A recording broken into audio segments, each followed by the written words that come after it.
I've been on the road. I think we've been on the road 4 weeks in a row.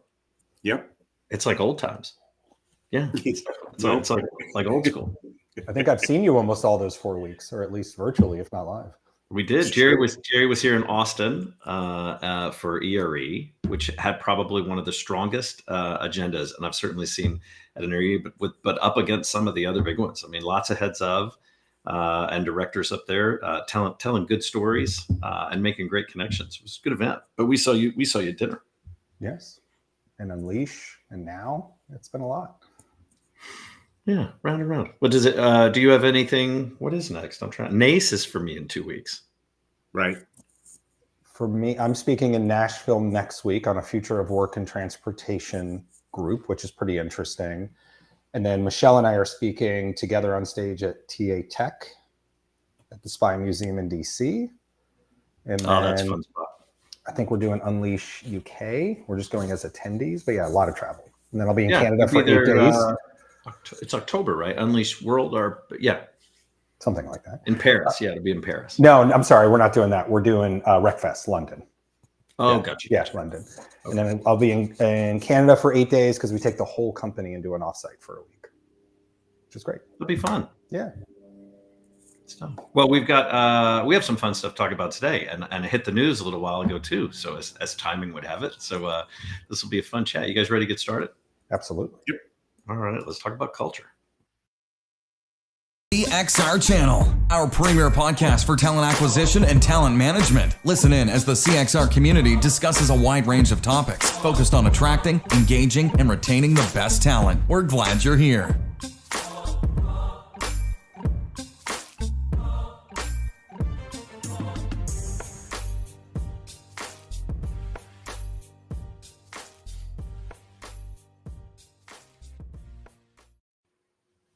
There we go. Everything seems to be working. Jarrett, I can even see you. All right. So welcome to the Recruiting Community Podcast. We like to say we're bringing you weekly insights and updates in the form of kind of a conversation. I am your host, Steve Jobs. This is my co-host, Steve Wozniak. Woz, how are you, my man? Nothing. Just fine. Were you Rolodexing like Steve Wozniak? Yeah. No, I know Steve Wozniak, actually. You know, some of these others you're going to have to really help me with, but yeah. That's a pretty easy one. Well, look, we've got Jason Putnam here today. He's a CRO for Plum. He is back. It's not his first time on the show, but he's going to bring kind of an interesting question for us to discuss. People argue that culture is either a business objective or a moral objective, and we're asking, well, which is more accurate, and what might bridge the gap, and then what happens if you don't? What happens if you don't bridge the gap? But a few things first. So just as a reminder, we're going to be streaming. We're on YouTube, Facebook, LinkedIn. This week, I think we are also on, we're on the Twitch, maybe the TikTok. I can't remember. But anyway, wherever you want to listen, wherever you want to dial in, cxr.work/podcasts. You can see the future episodes coming up and, of course, dial into any of the last ones that we've done. And if you are joining us on LinkedIn, we have that chat window going. So say hello. If you've got a question or argument or a point you want to make with our guest today, or just tell them that you're fanning out, you can do that too. So drop a note in there and let us know. Jerry, from a housekeeping perspective, we've got a funny little QR code in the bottom of the screen. What's that mean?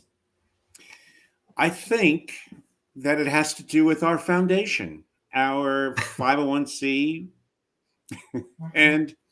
and I think we're on a good roll with that. But we have history, we have scholarships, we have a whole host of things that we can offer through the foundation.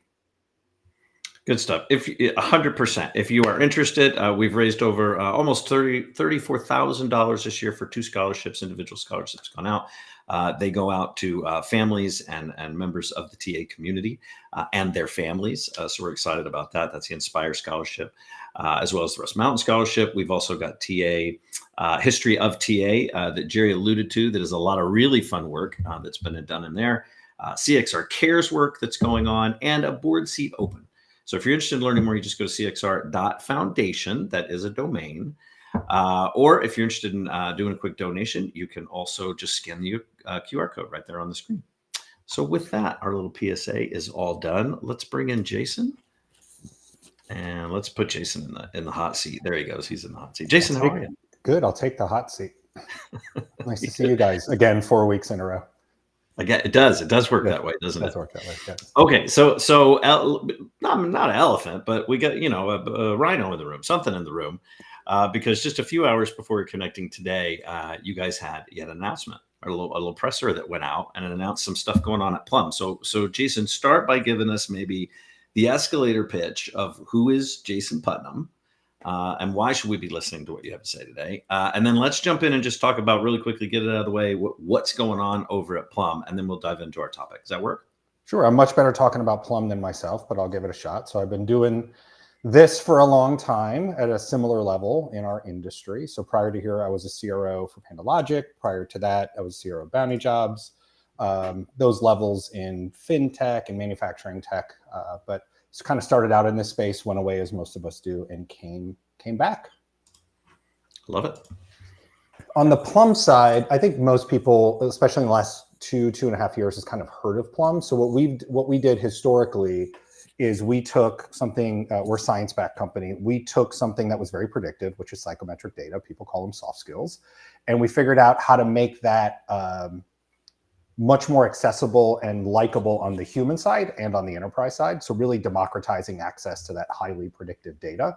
And it was good for us. We've grown a lot. We grew 230, 240% in the last 2 years in a down market, which I think is really impressive for what we've done. But it's a testament to the value and the clients that we have. So most of our clients are large, although they're not all large. And they use us, that same data, that Plum data, to not only screen people in on a selection part, but use that data all the way through talent management, whether that's succession planning, leadership potential, et cetera. But what we noticed was in part of that process, because we put the human first, people actually liked Plum. And to the tune now, we have about 50,000 people a month who create their Plum profile. Part of that profile is the psychometric assessment. But those 50,000 break down really interestingly that there's a portion of them that are applicants, right? They're doing it as part of the application process. There's a portion that are employees that they're being served that up with almost 100% adoption rate to use for TM. And they get something in return for that. They get a career management platform. They get a lot of value. But about 20% of the 50,000 are organic, which means they're coming to Plum, creating this profile to learn more about themselves, hence the not just democratizing access to that for the employers, but more importantly, being the first to democratize psychometric data to the masses. And we don't serve up jobs, so they're really just coming to learn that. One thing that we noticed several years ago was how can we make it even better for the humans who are taking Plum while also providing more value. And as everyone's pushing to really become a skills-based org, we took a pretty long time to get it right as the science-backed company. And 2 years ago, we decided that not only the psychometric side of this, but we also wanted to include hard skills and not in the way that everybody else did it. So the announcement this morning was we are now combining, really first ever in one platform, to combine hard skills and soft skills together in one platform. And because that wasn't enough, we also decided at the same time to roll out a culture gap analysis within the platform, only on the TM side, not using culture for selection. So now we have really this 360-degree view of a total talent platform for our current employers and future employers. But also we now have rolled out and doubled down on the human side of it, where there's even more value for those who create their Plum profile, to where it's not just learning more about themselves in the democratization of psychometric data, but they're logging in constantly, updating their skills. But it's also talking about aspirationally what they want to do from a skill set and from a job perspective. And we're giving them kind of career coaching. We're giving them career pathing. About a huge majority, probably 70% of the 50,000 are under 30 every month. So some are brand new college grads. Some of them are changing careers. So just trying to empower them to really be the CEO of their own career. Yeah, well, it's a big announcement today, and I think it sits nicely with when we're talking about the importance of culture and all that connective tissue there. So, sure. Jason, if we're gonna ask a question about does culture matter and how is it connected, right? Is it a moral piece or a business piece? Maybe start with a definition. So, if I'm asking you, how do you define the culture within an org? It's a tough question because I think everyone has a different answer. So to me, I look at it through the lens of a CEO who should be the leader of the company, and he or she has to make sure that the company is accomplishing three things. So number one, there's a fiduciary responsibility to the business, right? Are we making revenue? Do we have enough capital? Number two, this is how I view it as a CEO. Number two, are your people safe and are they growing in their career? And number three, do you have the right culture? And culture could be different for everybody, right? I mean, if you're a call center of a collection company, that culture is probably very different than if you're a lifestyle business. So the way we approached this was, with the culture gap analysis, if we can determine the culture of the business, in a dream world, everyone thinks about culture like a Venn diagram. So you have a bunch of people sitting in a room, we'll call them executives, and they say, our culture is this, or we want it to be this. And that's one circle.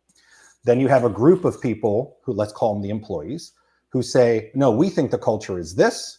And then there's a third element that we want the culture to be this. In a dream world, all three of those are overlapping. And what the executives want and think the culture is the same thing that's is funneling down to the employees. And there's no difference in what they want it to be and what it is. What we have found was there's typically a very big separation in those three, that the executives want it to be this, and the meetings will continue till morale improves, versus here's what we think it is, and then aspirationally the everyday employee wants it to be this. So we're now exposing that to say, okay, are you going to sit in your ivory tower and just say, hey, let's fire everybody who doesn't believe in our culture, let's force them into our culture? Well, let's figure out what those gaps are, what people think it is, what they want it to be, and as an executive team, let's point the company in that direction for the people that we have versus trying to pull them in our direction. And to me, culture is the most important thing in an organization. I mean, we're all still at Plum because of our culture. And different cultures are going to be present at different companies, but it doesn't mean those cultures are good cultures. There's no good or bad culture. It's just understanding what those gaps are and then being able to cohort that data to say, hey, this facility thinks the culture is this location thinks it's this, or this group of people thinks it's this, and this group of people think it's this. To me, it's all about alignment, that we all agree on what that culture should be within a particular organization.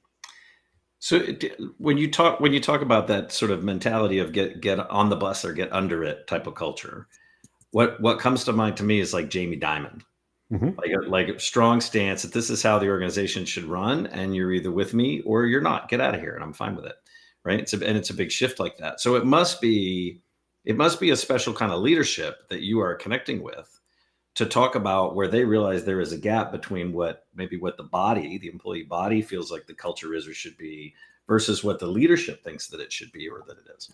I think so. And we had a couple of people say, kind of tongue in cheek, well, what if the C-levels don't want to know what the employees think the culture is? Like, they don't want to know what the gap is. Then we don't want them as customers, right? But like the Jamie Dimon thing's great. It's similar with Elon Musk. Is that a good or a bad culture? Where all of us look at it like, oh, that's a bad culture. But there's people who still work there and love that culture, right? Now, I don't think you should use it for selection, but if Jamie Dimon is sitting in his tower and everyone disagrees with the culture that he wants, he has to make a decision.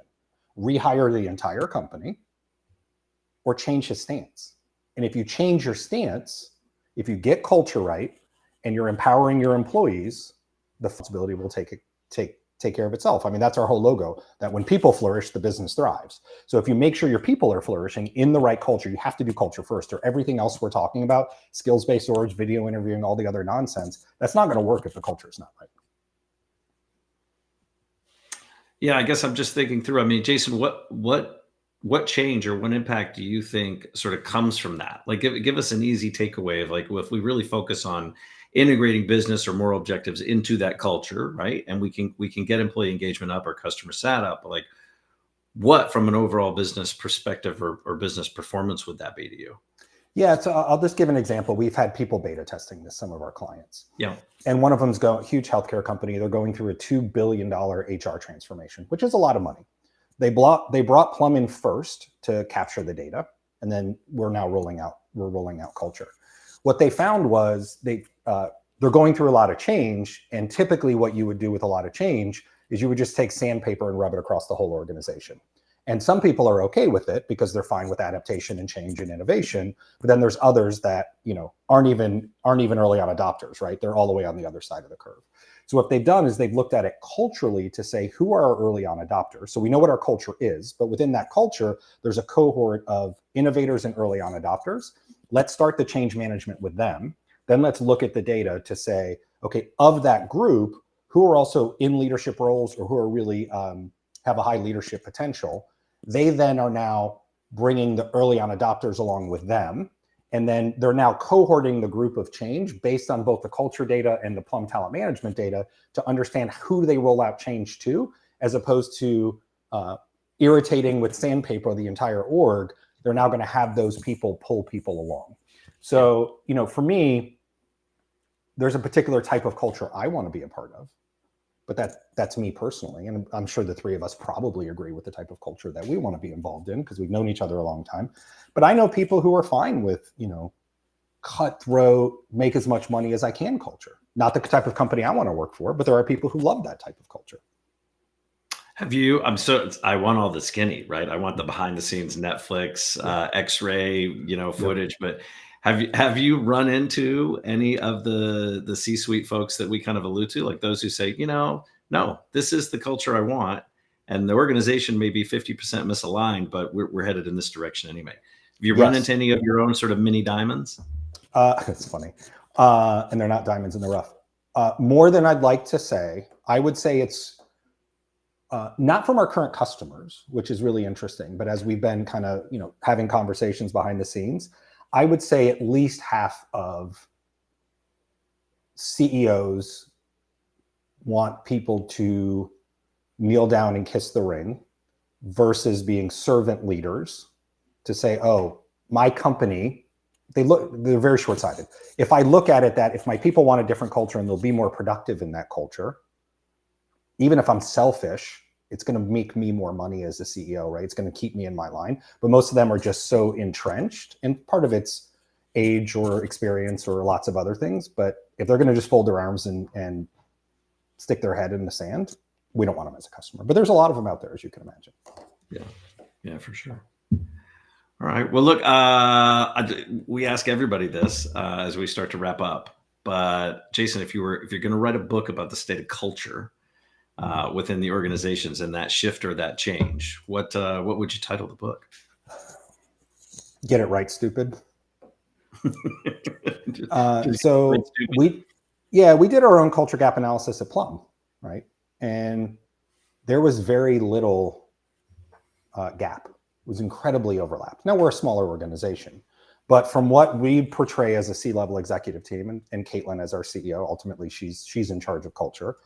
Then we asked the same question, right? We asked, what do you think it is and what do you want it to be? That overlap was really tight. There were some areas where we're shifting as a company where we want a very inclusive, open, and candid culture. We've always had that culture, we still do. But as our success has gone up and to the right over the last few years at a really high rate, what we have found is some of our people who have been here a long time wanted the culture to shift slightly more to success versus inclusion. Inclusion was still number one, but success is now creeping up towards the top. Whereas the new people, because they came from other companies that were successful, it's less about success for them, right? And much more about, we've never worked at a company that's this open, inclusive, and transparent. So they were doubling down on that. So if you get it right, I mean, what we're doing with the amount of people we have is insane, but it's a testament to the culture that we have. Everything else is just a byproduct of the culture that we've created. And that could be true for any company at any size. Jason, have you already given a little thought to the book? I feel like maybe. No, that was on the fly. It was on the fly. All right. Well, I took my CoQ10 today, so I'm good. So it's pretty good. So present company excluded. Who gets the first signed copy? I probably give it to my wife because out of obligation, right? She'll probably be the one who edits it anyway, so that'd be good. Hey, Chris, can I say one thing? We didn't talk about this. Sure. Because I know you guys were talking about donations for the foundation. If anybody makes a donation today, I'll match up to $1,000 to it. Oh, that's super generous of you. Yeah. Thanks, Jason. All right. Everybody heard that. He'll match $10,000. Nope. Just take one little zero off. Well, that's very generous of you, Jason. Thank you. If you're interested at cxr.foundation, it's the website. If you happen to be watching us on the treadmill, you got a QR code on there that you can scan to. Jason, it is always wonderful to have you on. I think we also have you. I know we talked a little more about product than we do normally, but I think there's correlation there, and there's a real connection to the topic. I'm excited. I'm excited for you guys and the new announcement that you had come out today. And I'll remind everybody in June, we've got a full day of streaming. It is a full day. It's like 7 hours of live streaming, almost like a telethon. We're almost doing a telethon. But we're going to just be doing demos and walkthroughs and interviews of several solutions that are in the market today for talent acquisition. You can find out more about that at cxr.works. And I guess Jerry, anything else we want to tell them? No, I love it. It's perfect. All right. Easy show. Jason, thanks again. Let's say goodbye to everybody. See everybody next week. Thank you all for having me. Appreciate all the support. Thank you all.